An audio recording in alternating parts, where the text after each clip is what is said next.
¿Alguna vez se han preguntado de qué está hecha la realidad en su nivel más fundamental? Bueno, hoy vamos a meternos de lleno en el lenguaje que usa el universo para escribir sus propias reglas. Vamos a hablar de una de las teorías más exitosas y sí, también una de las más intimidantes de toda la ciencia, la teoría cuántica de campos.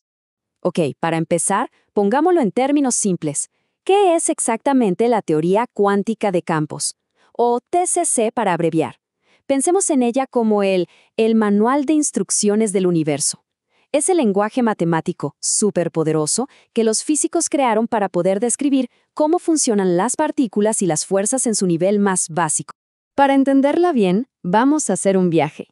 Seguiremos la increíble historia de cómo nació esta teoría.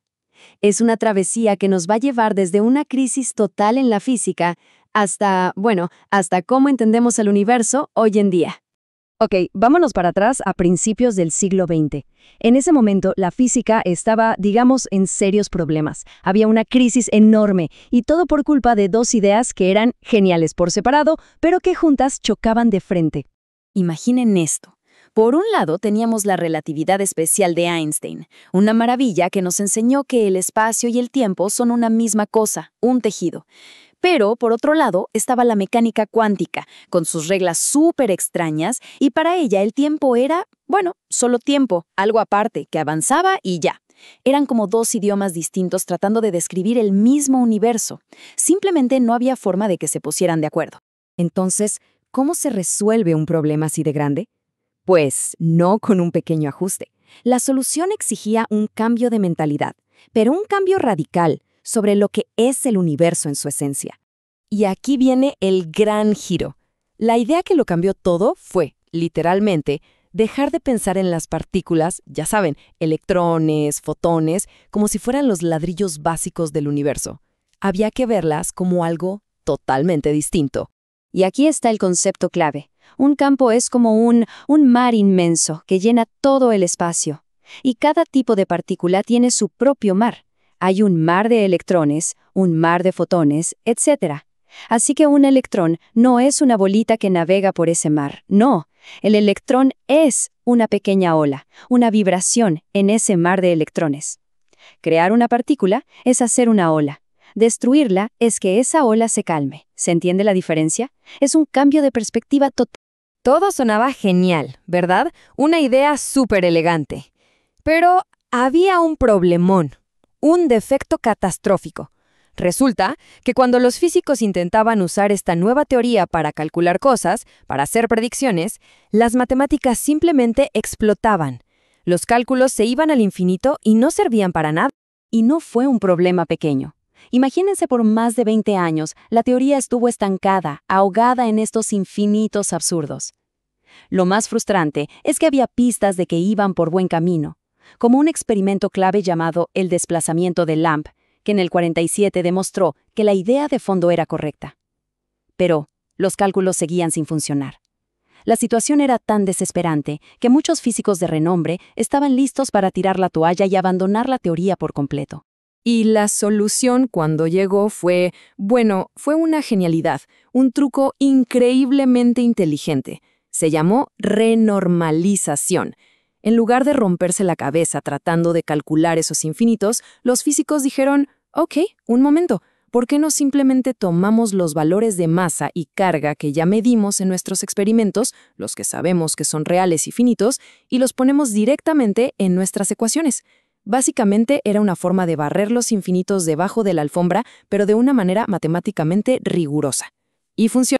Con eso, la guerra contra los infinitos por fin había terminado.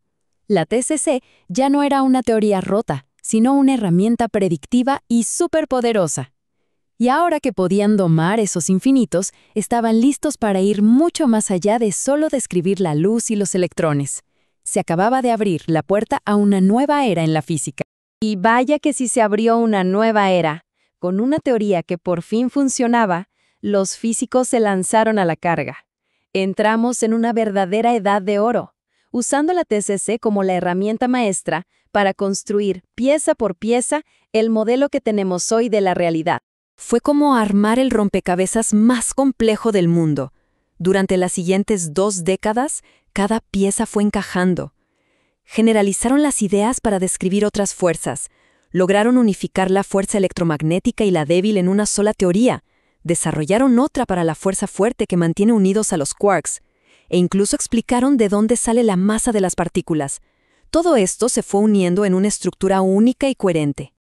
Y el resultado de todo ese trabajo es lo que hoy conocemos como el modelo estándar de la física de partículas. Es sin duda uno de los mayores logros de la ciencia, un triunfo absoluto de la TCC que describe prácticamente todas las partículas e interacciones que conocemos.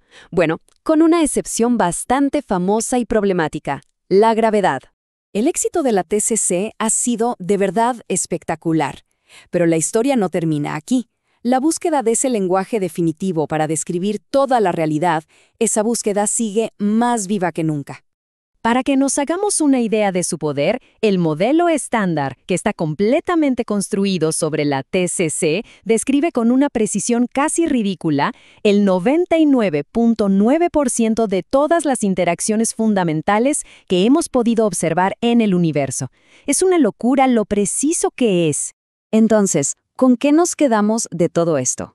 Lo más importante es entender que la teoría cuántica de campos no es solo una teoría más en una lista. No, es mucho más que eso. Es el cimiento, es el sistema operativo sobre el que corre casi toda la física moderna. Es el marco que nos permite de verdad entender de qué está hecho el tejido de nuestro universo. Y eso nos deja con la gran pregunta, ¿no? La pregunta del millón en la física de hoy. Si la TCC fue el lenguaje para unir 3 fuerzas, ¿qué nuevo lenguaje, qué nueva idea revolucionaria hará falta para incluir finalmente a la cuarta, a la gravedad? Esa es la frontera actual, lo que empuja a los físicos a explorar territorios todavía más extraños y fascinantes, como la teoría de cuerdas. Pero esa es otra historia.